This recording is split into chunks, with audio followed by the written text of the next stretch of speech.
अस्सलाम वालेकुम गाइस, अपने YouTube channel info Ahmad Shahzad में खुशामदीद। आज की वीडियो है हकायत में आज आपको एक कहानी सुनाई जाएगी। माशरे में कुफ्र तो ज़िंदा रह सकता है लेकिन नाइंसाफ़ी नहीं। जी हरगिज़ नहीं। इस बात का अंदाज़ा आज की इस कहानी से लगाया जा सकता है।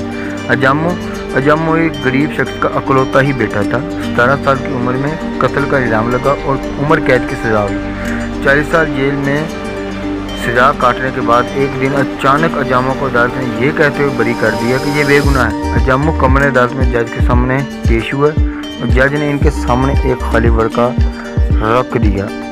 इनसे कह दिया कि इन 40 सालों के बदले इस कागज़ पर जितनी चाहे रकम लिख दें, रियासत आपको फौरी अदा करेगी। जानते हैं अजामो ने इस वर्क पे क्या लिखा?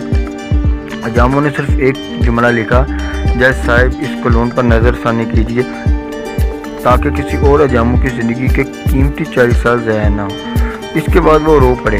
इसके साथ ही कमरा अदालत में मौजूद हाज़रीन की आंखें भी अश्कबार थी। और ये कमरा अदालत में इस लम्हे की तस्वीर है जब अजामो की ज़ब्त का बंधन टूट गया। हमें ये निज़ाम बदलने की ज़रूरत है। कितने ही लोग जो बेगुनाह जेलों में पड़े हैं और कितने गुनाहगार मुजरिम जो बाहर फिरे हैं, रिश्वत देकर छूट जाते हैं और इन्हें कोई पूछने वाला नहीं।